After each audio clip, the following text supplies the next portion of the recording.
চিংড়ি দিয়ে পালং শাক বাঙালিদের খুবই পূর্বপরিচিত এবং পছন্দের একটি রান্না। তো চলুন দেখিয়ে দিই আমি কিভাবে রান্না করি। প্রথমে আমি তেলে গরম করে এখানে রসুন কুচিগুলো ভেজে নিয়েছি, দিয়ে দিয়েছি মিডিয়াম সাইজের একটা পেঁয়াজ কুচি। এখানে আমি ব্যবহার করছি 2 টেবিল চামচ পেঁয়াজ বাটা। সবগুলো আমি একটু ভেজে নিয়েছি। তারপর আমি দিয়ে দিয়েছি স্বাদমতো লবণ, হাফ চামচ থেকে একটু বেশি হলুদের গুঁড়া, সামান্য একটু মরিচের গুঁড়া, হাফ চামচ জিরা গুঁড়া এবং হাফ চামচ ধনিয়া গুঁড়া দিয়ে আমি একটু পানি দিয়ে ভালো মতো মশলাটাকে কষিয়ে নিচ্ছি। মশলাটা কষানো হয়ে গেলে আমি এখানে দিয়ে দিয়েছিলাম চিংড়ি মাছগুলো। চিংড়ি মাছগুলোকে আমি এই মশলার সাথে কিছুক্ষণ ভেজে নিব।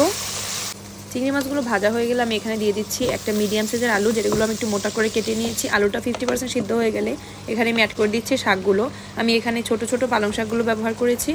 শাকগুলোকে মশলার সাথে একটু ভালো করে মিশিয়ে ঢেকে আমি 4 থেকে 5 মিনিটের মতো একটু রান্না করে নিয়েছি, যাতে সব কিছু খুব সুন্দর মতো সিদ্ধ হয়ে যায় এবং খুব সুন্দর মতো কষেও এসেছে। এখন আমি দিয়ে দিচ্ছি হাফ কাপের মতো পানি, কারণ আমি তরকারিটা একটু ভেজা ভেজা রাখবো, কারণ ঝোল হলে তরকারিটা আমার খেতে ভালো লাগে।